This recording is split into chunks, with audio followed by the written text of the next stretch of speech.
Revue de presse du vendredi 19 juillet 2019. Bonjour à tous, je suis Cédric Maïdia, diététicien nutritionniste et expert en bien-être naturel depuis plus de 10 ans. Alors aujourd'hui, grâce au Parisien dans son numéro du jour, on peut voir comment être écolo en vacances. C'est bien, hein, ça permet d'initier les gens. Je dis moi, pourquoi ne pas être écolo tout simplement toute l'année? Parce qu'effectivement, on peut justement voir les deux cas. C'est-à-dire qu'en fait, vous avez ceux justement qui vont comme l'indique dans ce, euh, dans ce bel article, tout simplement, qu'il y en a des personnes, des vacanciers, profitent justement déjà de choisir des vacances de plus en plus écolo dans des endroits où on va moins à l'autre bout du monde, on prend moins l'avion, on prend moins tout ce qui pollue en termes de déplacement, et qui font également, qui s'initient à des différents gestes. Et puis après, vous en avez ceux qui font un peu l'inverse malheureusement, pas à tous les niveaux, hein, mais principalement sur le tri. C'est-à-dire que sur le tri, là en France, on est encore très très bon. On s'aperçoit que si vous changez de région, même de département, même peut-être même de communes, suivant si vous êtes regroupés autour de Grenoble, vous avez différentes communautés de communes. Il semblerait quand même, d'après ce que je vois, que ça soit les mêmes choses, mais les règles d'une tri et de couleur ne sont pas les mêmes. Donc à partir de là, c'est clair qu'en France, on est très mauvais là-dessus, même si ça évolue quand même.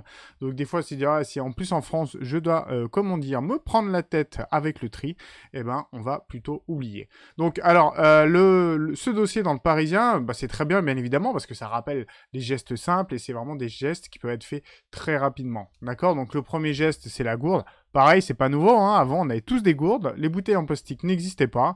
Et on avait des gourdes en aluminium. Alors maintenant, ça a bien évolué en plein de choses. Vous les avez dans toutes les matières. Bien évidemment, ce que je vous conseille, c'est de prendre des matières plutôt recyclées ou même retrouver des matières qui sont très très durables, très solides, d'accord. Il y a eu un gros débat en numéro 2, c'est les pailles en plastique, effectivement. Vous avez peut-être dû voir plein de vidéos où les pailles étaient des catastrophes, notamment pour toutes les tortues, malheureusement. Entre les sacs plastiques et les pailles, les tortues sont vraiment, vraiment pas aidées, si on peut dire. Donc voilà, maintenant, vous avez des pailles qui sont en bambou, qui peuvent être réutilisables. Bien sûr, le but, en fait, d'avoir des pailles, qu'elles soient en bambou, en papier ou en plastique, bien évidemment, en bambou ou en papier, c'est moins pire que du plastique, hein, ça c'est sûr. Par contre, ça reste de l'usage unique et ça, il faut quand même oublier de manière globale. Donc, au même titre que la gourde, achetez-vous une paille que vous pouvez réutiliser. C'est pareil, moi je me rappelle quand j'étais gosse, j'avais des pailles qui étaient en plastique, c'est clair, hein, mais je vous parle de ça il y a plus de 20 ans. Par contre, c'est des pailles qu'on réutilisait. J'en ai même encore trouvé une que j'ai ressortie à ma fille, vous voyez. Donc, elle était en plastique certes, mais elle était en plastique réutilisable et vous voyez, je l'ai gardée 20 ans. Et elle est quand même en train de se casser parce que le plastique, au bout de 20 ans, ça travaille, comme on dit. Mais voilà, donc le consommable unique en papier ou en bambou, c'est bien, mais le mieux, c'est du réutilisable quand même. D'accord? Au même titre que le troisième conseil, c'est jamais sans mon sac en tissu. Ça, voilà, c'est parfait. Hein, un sac qui est réutilisable en tissu, c'est génial. Bien évidemment, si c'est un tissu écologique, c'est encore mieux. Mais par contre, si vous avez des vieux sacs, prenez-le. Même si vous achetez un nouveau sac super écologique, tout ce que vous voulez, ce sac a eu besoin, évidemment, d'énergie pour être fabriqué. Alors que si vous aviez un vieux sac qui n'est pas dans un tissu écologique, mais que vous réutilisez, selon moi, c'est quand même toujours plus bénéfique parce que vous n'avez pas besoin d'énergie en plus pour refabriquer un nouveau sac. D'accord? Je marche et je pédale, là, c'est le point numéro 4, bien évidemment. Posez la voiture, prenez vraiment le temps de faire vos déplacements. Vous verrez, quand on prend un peu plus de temps à pédaler ou à marcher, on pense à autre chose. Si vous faites ça avec quelqu'un de votre famille, vous pouvez discuter. En fait, c'est pas du temps perdu, bien au contraire. C'est du temps qui peut être passé à discuter d'éléments ou à refaire le monde, comme on dit. Cendrier de poche, ça existe beaucoup, on en parle à la plage.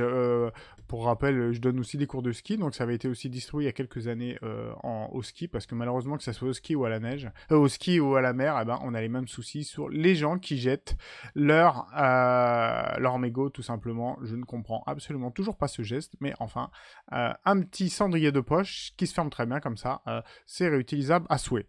6. Mollo sur les crèmes solaires. Peut-être que vous savez déjà, ou pas d'ailleurs, des crèmes solaires. Les crèmes solaires, certaines, la plupart en fait que vous achetez, même les bio peuvent être nocifs pour tout simplement le corail et les poissons, parce que dedans vous avez des éléments minéraux, des nanoparticules qui sont d'assez grosse taille, ce qui fait qu'elles passent pas la barrière de la peau, mais qui sont nocifs en fait pour les coraux, qui, je le rappelle, ne sont pas des végétaux, les coraux sont des animaux, d'accord? Donc pour les poissons et les coraux, eh ben, les crèmes solaires, même bio, peuvent être nocives. Donc à partir de là, prenez des crèmes qui sont qui protègent le corail, c'est marqué dessus. Bien évidemment, les marques avant-gardistes, c'est des marques qui étaient déjà bio et qui ont passé encore un niveau en dessus. Sachez que le Mexique interdit les crèmes, et il me semble qu'il y a un autre pays, j'ai un trou, il me semble que c'est Hawaï peut-être aussi, qu'ils interdisent complètement la vente de crèmes qui ne protègent pas le corail, donc bravo, ces deux pays, j'espère qu'il y en aura d'autres, il y en a peut-être d'autres, hein, j'ai pas regardé, j'ai pas fait la mise à jour, mais je dis bravo, la crème c'est bien, bien évidemment, après je fais un petit rappel, c'est bien aussi de prendre des couleurs, d'accord? Donc évidemment, je dis absolument pas de ne pas mettre de crème, par contre le mieux c'est de s'exposer à la plage, plutôt pas en pleine journée, le matin c'est tôt ou le soir un peu plus tard, et vous verrez que le soleil est très sympathique, on n'a pas aussi chaud, on n'est pas obligé de se crémer, et c'est tout aussi agréable, et vous faites votre plein de vitamine D. Alors, on a le septième point, tout simplement, en fait, c'est voyager léger. Effectivement, réduisez vos bagages. Je suis encore parti faire un voyage. On avait droit à 23 kilos, il me semble, je vais y arriver, de valises. Je suis descendu à 10 et sur place, j'étais vraiment pas plus malheureux. Sur place, comme c'était les vacances, j'avais pas besoin d'être bien habillé. Hein. Un soir, avant d'aller au lit, j'ai lavé un petit coup 2-3 habits et avec la chaleur, ça a séché toute la journée. Donc, toute la nuit. Donc à partir de là, vous verrez si vous faites vraiment, franchement, le point sur ce que vous utilisez quand vous êtes en vacances. Bien évidemment, quand vous êtes aux vacances et que c'est les vacances chaudes. Après, si c'est au ski, c'est pas tout à fait la même. Mais vous verrez que la plupart du temps, il y a plein d'inutiles qui a été dans ce cas-là. 8, c'est pédale douce sur la clim. Effectivement, la clim, c'est hyper confortable, c'est indéniable. Par contre, c'est un gros consommateur déjà d'énergie, puis ça rejette du chaud. Donc la clim, allez-y doucement. Sachez que si vous allez dans des pays qui sont très humides, peut-être qu'ils vous le conseilleront, ou vous le savez peut-être, au lieu de mettre votre clim, en fait, votre module, vous le mettez pas sur clim, mais vous le mettez sur déshumidificateur. Et en fait, la fonction déshumidificateur, au ressenti, c'est exactement comme la clim. Par contre, ça consomme moins. Ça enlève simplement l'humidité de votre air et ça la rend plus sèche, donc plus agréable. Et ça fait le même effet et ça consomme moins. 9, je mange local, bien évidemment. C'est vrai que éviter de manger des aliments français si vous êtes à l'autre bout du monde, c'est un peu dommage, d'accord, au même titre que les boissons, et éviter de prendre de l'évian, je dis de l'évian pour exemple, hein, parce que je viens de signer une pétition en plus pour une bouteille d'évian, mais c'est vrai que prendre une bouteille d'évian de San Pellegrino de Badois, de tout ce que vous voulez, même d'autres marques, et vous êtes aux États-Unis, c'est quand même bien nul parce que cette eau a traversé, a eu un impact carbone absolument énorme. Donc mangez le plus local possible, bien évidemment, et en plus de ça, vous découvrez d'autres saveurs.